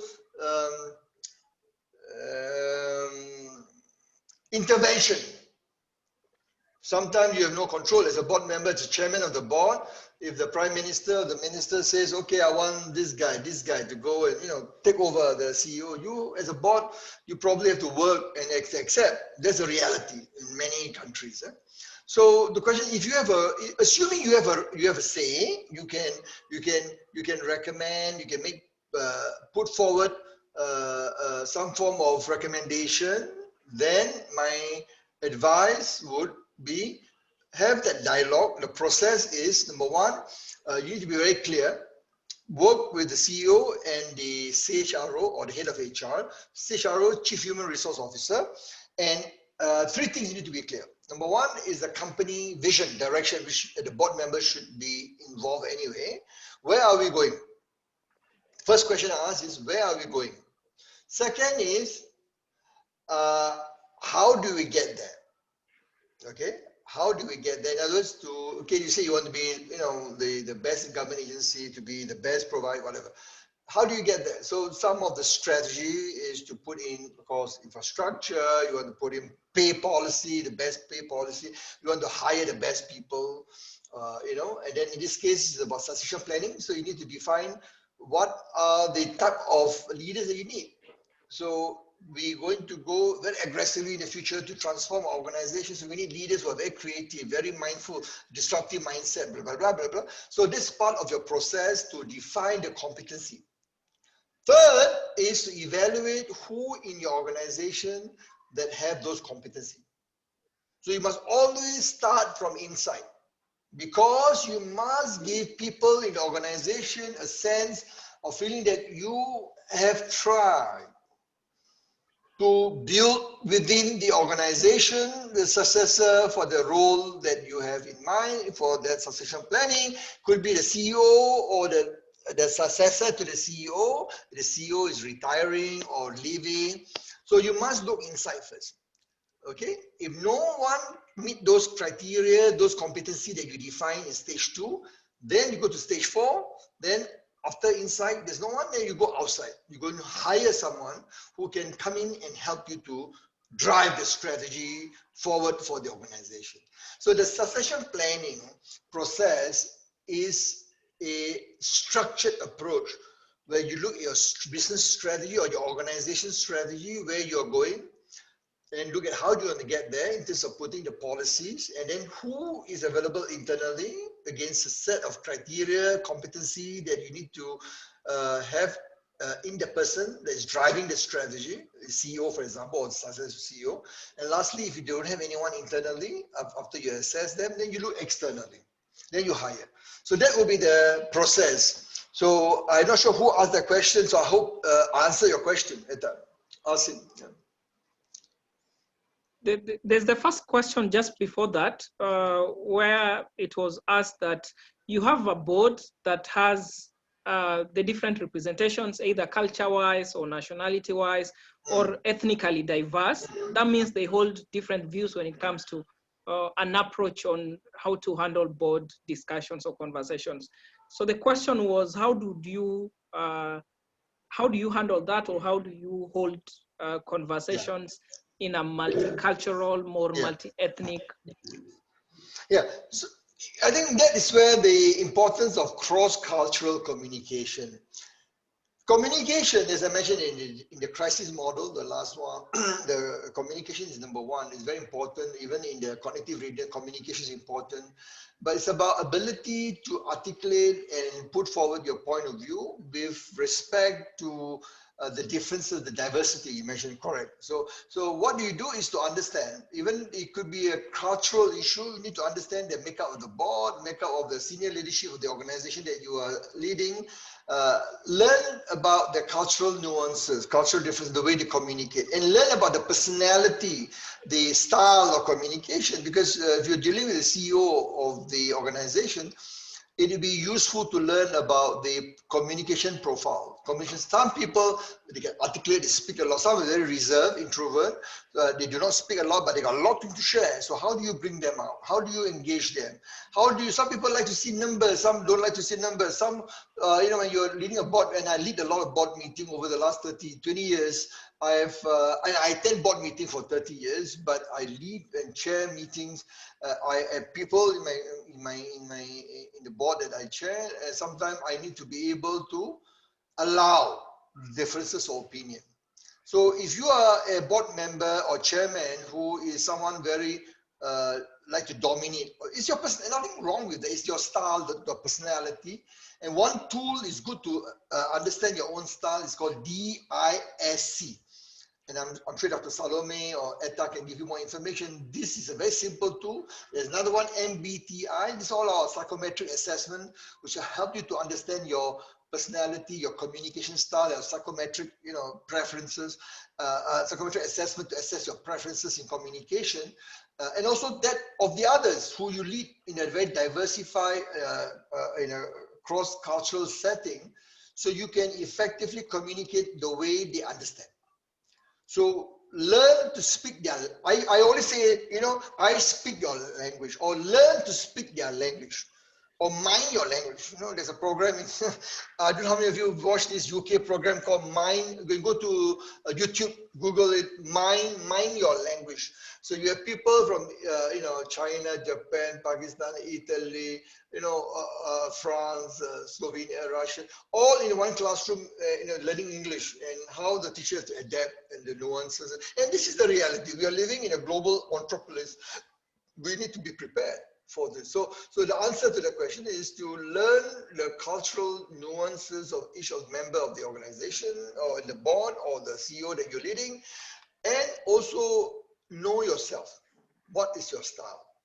So you can be the one that is impacting everybody else. Some of us are very strong in our views. We push through our agenda. We get things done quickly because this is our style. People don't understand. And same thing, sometimes you lead a team or CEO or organization. The CEO is very slow. Not as slow, it's not that he's not effective, but he wants to make decisions slowly to understand. There's nothing no right or wrong. It's just the style, and you need to adapt. Okay. Any other question? Any other question?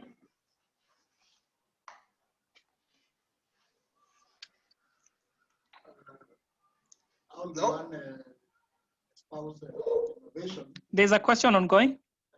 I'm asking, how do you espouse innovation in a public sector where things are so structured?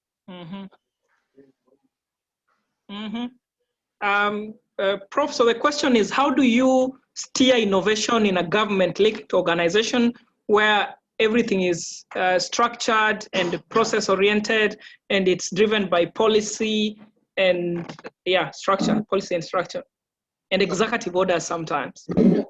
No, that's a very good question. Excellent question. In government agency, and I work there in Malaysia, in Philippines, many countries in Asia are very structured, like as you described in Africa. I'm sure many parts of Africa the same way. Now, the challenge is this. Innovation, you need to understand about innovation. Innovation is a new way of doing things based on existing policy or existing practices, or a new application, leveraging on an established practice and tweak it to serve your intended purpose in a different way. So the challenge when you have bureaucracy, when you have policies, you have the constraint to work within those policies, within those constraint can be a real challenge. So then the next thing you need to ask is what do we need to deliver for the clarity about the outcome. So looking at what we are doing now, what does the electorate, the citizen, the residents expect from the government agency? What is the stakeholder expectation? I use the word stakeholder generally, it's easier. Stakeholder expectation. So what is it? Talk to them, understand, hey, what are they? So you need to go what we call the outside in perspective. So for those government agencies, you need to go out and talk to the citizen. And sometimes they're very happy. Oh, no, we are okay, we have no problem, we're happy with what we are getting. Okay, fine. If you think that's the way and you genuinely validated it, and that's what people expect, because they're satisfied with the technology they're getting, and then you cannot put a business case to the government, to the prime minister or the ministers or the agency director, whatever, that hey, we need to change because sake of changing. But because if the electorate, the people say no, we're happy, it is not going to affect the government poll. The agenda is about election, right? Whether the people are going to still elect the same government because they're not doing the job. So if they are happy with it and genuinely so, that's fine. But majority, because now you have a younger electorate, younger people who are more savvy, tech savvy, they have very high expectation. So what you do is to have the dialogue, understand what's their requirement, what they want to do, what is it that will be important to them. So this is called customer centricity approach, especially in digital transformation, in a disruptive work environment. Employee, ask them what is it they want to do different. So you need to, the customer centricity, not only for the customer, the internal and external customer. What we normally serve are the external customer, the stakeholder, the resident, the citizen, but there's also the internal customer, which is the employee. How can we support you? What can we do? Your employee value proposition. What can we do to support you? So then if you get this information and then you say, oh, they want to be rich, they want to do things differently, they want to be able to perhaps provide the services in a different way, make it easy, convenient. Then you can disrupt the process by coming up with a new way of doing things. And then even if they violate the policy, then you need to go to the government agency or the head, the minister or prime minister, whatever. Look, this is what the electorate want, this is what the people expect, and we need to change.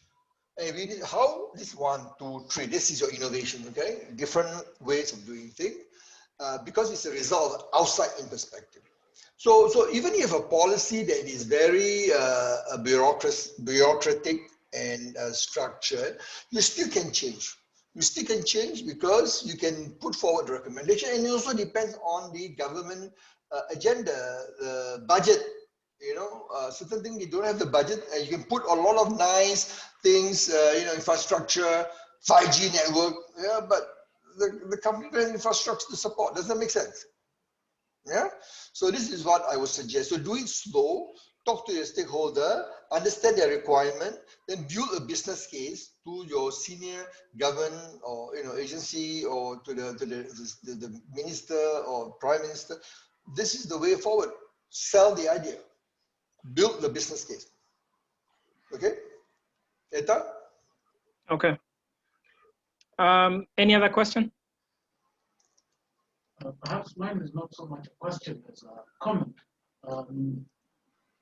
We focused on surviving disruptive times. I think at some point you have to be honest with yourself and realize that if you're flogging a dead horse, you have to sit and say, this company, we have to close it now. Yeah. We declare bankruptcy, or we just, it's over. It's a difficult decision, but we haven't touched on the fact that sometimes you just have to say, that's it. And we all go home. Okay. Yeah. Prof, Yeah, you've heard of that? Yeah, I heard that. Yeah, no, I think that's a very excellent point of view, because this is what we call this is called the zombie companies. The challenge, because of the pandemic, actually there's a lot of good things about the pandemic for the government. What I found in Singapore, Malaysia, Japan, even Japan, Japan has been in recession for a long time until Shinzo Abe took over 8 years ago or 10 years ago, and he just resigned 3 months ago or 2 months ago. In Japan, they have this what they call the very successful economy, but they have a lot they call zombie companies. These are companies that actually do not have a sustainable business model. They cannot survive, but because of government funding, what happened is they got funded, they got banks give them loan, they continue slowly, walking, operating, but they do not have a sustainable business model. And these are the one which you call the zombie company. And COVID-19 actually has helped to identify many of these companies. Because when the pandemic comes, when they hit them hard, they do not have a viable, they don't know what to do, they don't have a viable operating model or a viable business model to support the operation because of the pandemic, and that leads to a situation where many of them have to go into liquidation or bankruptcy and so forth. But because of the government's financial support worldwide, to sustain, to prop up some of this company, you are now prolonging a dying. They are dying already. So we're just prolonging the money could be better spent to support, and this is my view, I publish in my book and also internationally, in interviews worldwide, I always say it's better to support, and this is something which a lot of people may not happy with my statement, and including my own family. My family owns businesses, they are small, medium enterprise across Asia, and I say that some of this business should fall out, should close, because you do not have a viable model and you do not want to go into digital transformation to structure your business. What's going to happen is that when the pandemic back to the new normal and you are struggling again to survive, but you don't have a viable. So and of course, some took the advice, they implement digital transformation, they try to evolve very quickly, they try to put in place what we call the digital journey to transform the services to deliver value to the customer, adopt customer centricity, put in place the work processes, how technology can simplify the business processes and so forth. So those are the right move. We yet to see whether it works, because there's a culture in chapter 5 of my book. I talk about culture to transform any organization, whether government, private, small, big. There's a 5-step culture you need to change. This is where a lot of them are struggling, because they cannot bring the people together. Because they used to do something very small. There are 5, 10, 20, 30, some 100 employees, and they cannot sustain. So you are right that some of these people, some of these companies, I would recommend them to be closed. And I would actually, when I recommended to Singapore government, I make sure very clear, and I published my view that some of these companies should not deprive other companies of the financial assistance by the government. And some countries, the government provide government secured loan of government backed loans, where if fail, the government will pay the bank, secured. So I think that money should be supported to selected companies which can survive the post-pandemic. Okay, so that's a good question. You can have one last question. Yeah. Okay. Yeah, thank you. Mine is probably not a question, but maybe a comment. A number of innovations that have caused disruptions are well-designed schemes that make other countries great and some other countries very poor. A number of these innovations come from the different countries. If you look at them, Airbnb, Uber, Netflix, Facebook, but nothing comes from our side, our developing countries. For example, we have mobile money that is quite innovative, but the developed countries have not actually adopted that technology. If you look at, for example, the innovations in electric vehicles, of course, it's going to make the oil-producing countries very poor.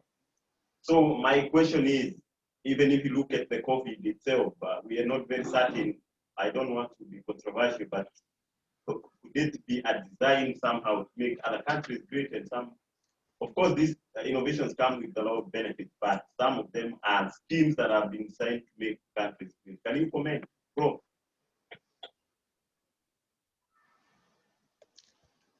So let me understand it. Because there's a break off in between, so I missed that. So it's about disruptive innovation. You give an example of a company in Kenya, am I right? Yes, I talk about our mobile money. We call it M-Pesa, which is quite a huge innovation. But the Western world, the developed countries have not adopted. They have shut it down. I mean, it's not picking up as expected. But there are innovations, like, for example, the Uber itself. The impact in Kenya is efficiency, but a lot of money is lost through that investor who get that share. I think the 50% goes to the owner of Uber. So these innovations make us poor. I'm just asking why they are not accepting our innovations from our side. Yeah.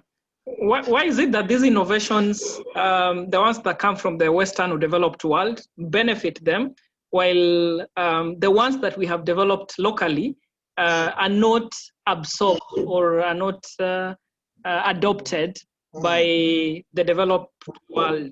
Yes. Yeah, this is a very. I can only share.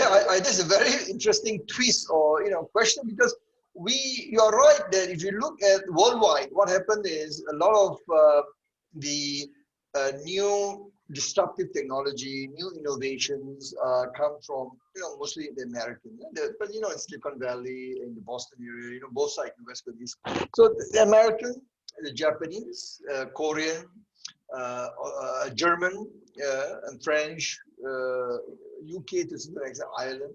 So there are very few countries where these are the Western, where they have been able to effectively position and market it. And it's about marketing. It's about having the ability to I would use the word positioning their product and worldwide. They're the buying by the marketing power. So I think you're right, because sometimes you have small, like in Singapore, there are a few small innovators who struggle. They're very good. They're very good because the government encourage, provide them a lot of resources. But when you have a similar technology, when they try to go to market outside Singapore, outside Asia, you find that people are not receptive, because they will cast, oh, is it really that great? Well, so there's one brand in Singapore, if you want to Google it, very established in the 80s, 90s, called Creative Technology. Creative Technology makes a sound card. Today, most of the PC has some form of chip, which is still made by this company. They used to make sound blaster, speakers, sound system with the PC, IBM, Dell, and all that. So they supply them. But that was in the late 90s, 2000. Then they slowed down because we have the NVIDIA chip, Intel chip, all come up with the chip inside, built into the PC. But they were the innovators. But they were one of the very early successors, because they able to position it and go to US market, and they collaborated. And what they did is, although the technology comes from Singapore, they work with the US developer, they go and use the US market to say, oh, made in US.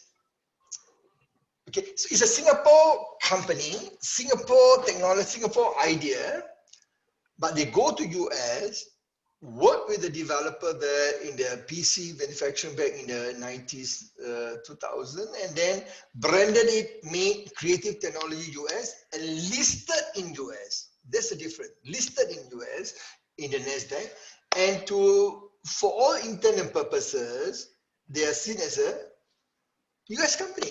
But many people doesn't know they are Singapore company. So the question is very relevant. So this thing about innovation coming from smaller countries and why it has not been accepted. You know, sometimes it's about positioning, it's about marketing. How do you create that visibility? How do you create that? And this is a challenge that not only in Africa, you know, in Asia, some of the smaller countries, you know, have problems, and also in Eastern Europe. You know, Poland, Hungary, Moldavia, and many other smaller countries, they are struggling to be able to position their products, innovative products, on a global market space. But today is easier because today many of this, the technology is making it more easy, open, you know, level playing field where you can partner and collaborate and everything on the, you know, on a global stage, easy to position and bring a product to the market using platforms like, you know, Alibaba, you know. So it's about collaboration, positioning, marketing. So having a product idea in innovation is about idea and how you commercialize. So having an idea that is new, creative, that can viable, can serve the market is one thing. The question is the commercialization. How do you take advantage? How do you transform the idea? Tested idea is proven to be good.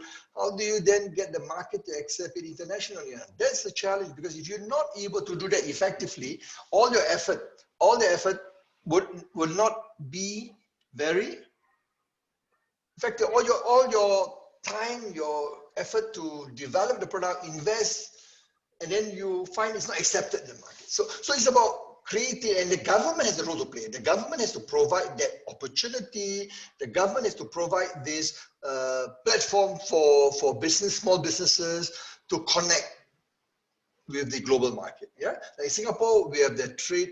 One agency that you want to check is called the Enterprise Singapore. Okay, the Enterprise Singapore is an agency, government agency, which bring all the small entrepreneur, innovator, take the idea, they will find partners overseas, bring them to over the US, Europe, Japan. So the government play a very important role. So it's a very important role. So this is where all of you as a state agency, state-owned, will have a role to play. I'm mindful the time is already 6:07 my time, which is, I believe, will be 1:07, your lunchtime. I'm taking into your lunchtime. Am I right, Etta? It's lunchtime now? Yes, it's lunchtime.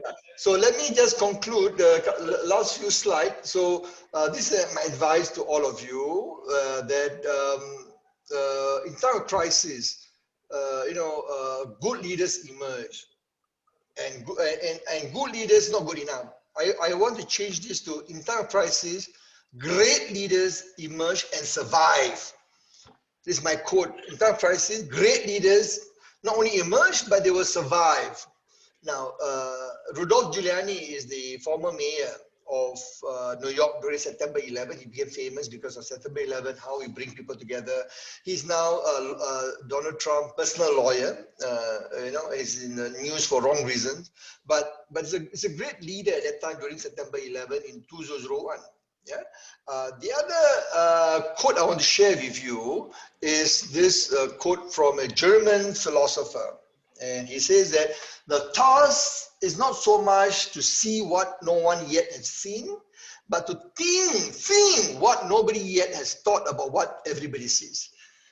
This is a philosopher, a 19th century philosopher in the late 1800s, and he was born in 1782, I believe, and then died in 1830 something or 1860. I can't remember exactly when, but it's a 19th century philosopher, German philosopher. And this is what we call critical thinking, cognitive readiness. It is very important that we need to be able to be prepared. How we transform, how do you bring this to you know, our team, our people, how to get people to understand this. Yeah. And lastly, I've given you, this is the link, I think Etta or from the College Human Resource will give you the link easy for you. So all the videos that I talk about, you can go in there, subscribe, free, subscribe, So anytime, every week, there are new video you can update, share with this. You can share with all your team, your staff, your whole of your organization. Let them subscribe. It's free. Yeah, I do it. It's part of sharing knowledge. Yeah. Then the other thing, the articles I mentioned to you, there's some in the website. Now, the one that I given to you are not to be given to, the one I prepare for you is very special only for this program. Some are licensed that I got only for my participants, so I'm giving it to you. You have the manual, which I will show you the link in a short while. So please pass to your staff these two links, let them subscribe, and to all your contacts, you know, anywhere. Outside Kenya, it doesn't matter. Just to announce it, just because of this book, this book, the Disruptive Leadership in Disruptive Time. I'm not sure if they can see the logo at the top there, but I'm not sure you can see the book. Yeah, so it's a bit because of the impact, not so easy to see. What happened is, book is now been accepted in Paris, in France, as the leading book to be adopted for the MBA in Disruptive Leadership and Digital Transformation.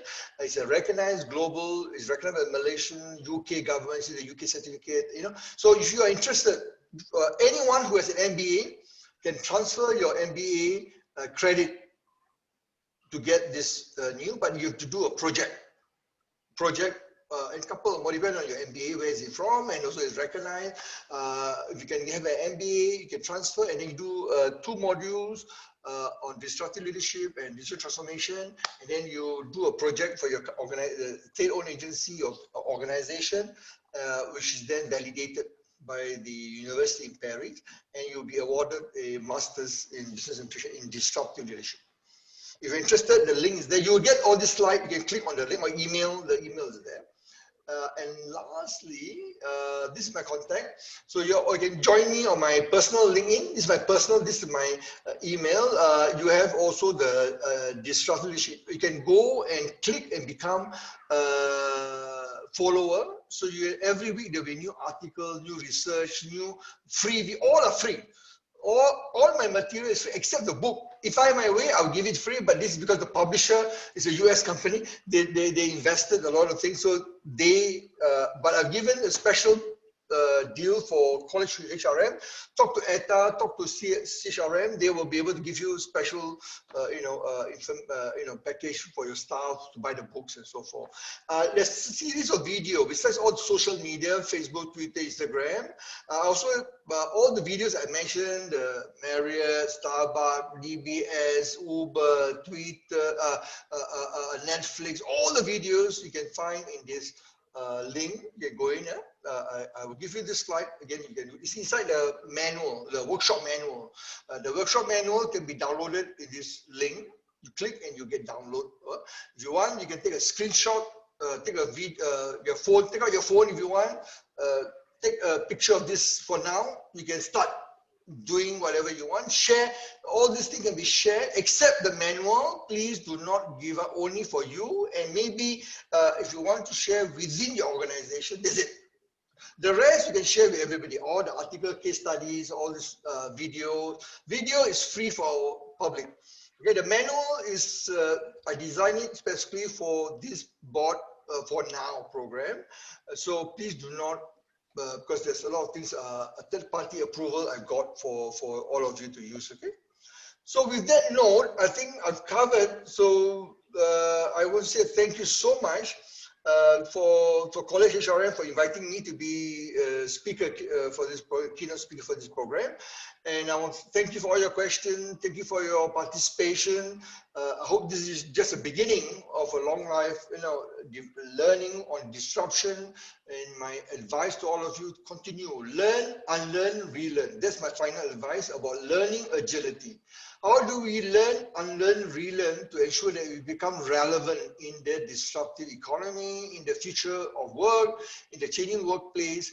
That we are the trendsetter, we are the innovator, we are able to lead our team to success, because the future workforce, the Gen Y, Gen Z, and Gen Alpha after Gen Z, they are the ones who are going to use technology. They only know about technology. So if you're not able to shift your mindset, have the disruptive mindset, you're going to be left behind.